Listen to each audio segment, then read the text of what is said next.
Have you ever loved someone so deeply that you'd walk with them into the very shadow of death, just to hold their hand a little longer? This isn't just a love story. It's the story of a woman whose heart was so steady, so full of light, that even Yama, the god of death, paused to listen. And in that stillness, he gave her back the one she loved. Welcome to Histoshade, where old stories breathe softly in your ears, and legends from long ago come alive like gentle dreams. If this is your first time here, don't forget to tap subscribe, so these timeless tales can always find their way back to you on quiet nights like this. Tonight's story comes from the ancient Indian epic, the Mahabharata. Tucked inside its vast universe of warriors and gods is a smaller, softer tale about love, loss, and a woman named Savitri.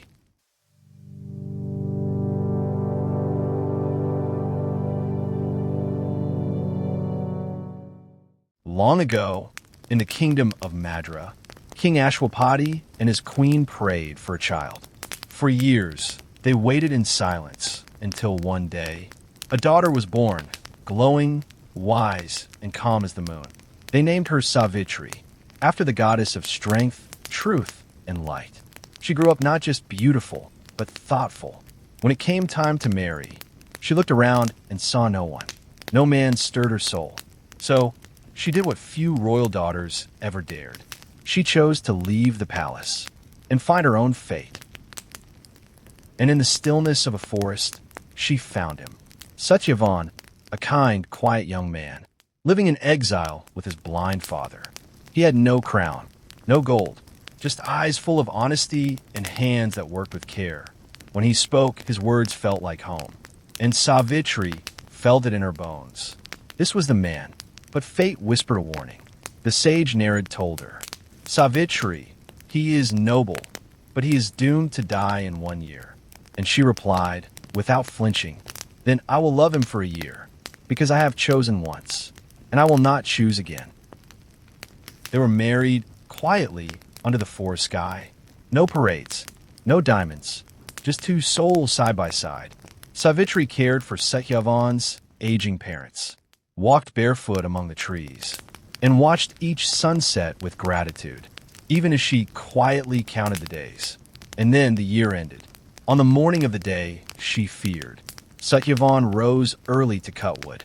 Savitri followed him, close, heart heavy but silent. And in the golden hush of the forest, Satyavan suddenly grew faint and gently collapsed in her arms. She held him close, not crying, not pleading, just holding him like a prayer wrapped in flesh. And then Yama, the god of death, appeared. Tall, calm, and unshakable, Yama took Satyavan's soul and turned to leave. But Savitri rose and walked with him, barefoot, silent, unafraid. Yama turned, surprised. "You may not come where I go," he said. But she met his eyes and replied, "Then give me the strength to walk with you, for I will not leave him behind." Something in her stillness made the god pause.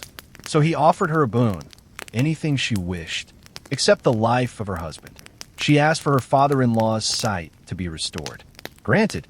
Still she walked. A second boon. She asked for her father to have many sons. Granted. Still she walked beside him. A third boon. And with a soft, knowing smile, she said, "Then bless me with children born of Satyavan." Yama stopped. In her calm, he saw wisdom. In her love, he saw truth. And in her words, he saw no trick, only light. He bowed his head and said, "Savitri, your love is strong, your heart unwavering. I return your husband's soul to you. Leave and be happy." And just like that, under the same tree, in the same forest, Savitri opened her eyes and saw Satyavan breathing again, alive, warm, home. She had walked with death and returned, carrying not sorrow, but love. They lived a long life together. Not perfect, not easy, but real, filled with quiet joy, laughter in the mornings, and stars at night. Because love, when steady and true, can turn even fate on its head. If this story stirred something in you, a quiet memory, a hope you've held on to, or just the warmth of knowing that love, when true, can change even the stars. I'd love to know you were here. Leave a comment. Say hello. Tell me what this story meant to you. And if these kinds of tales, soft, timeless, and full of heart, feel like home to you too, then tap subscribe. There are many more stories waiting for you here. Stories that whisper, that stay, that remind us love, in its purest form, is the most powerful thing we'll ever know. Until next time, rest easy, dream deeply, and carry a little bit of Savitri's courage with you.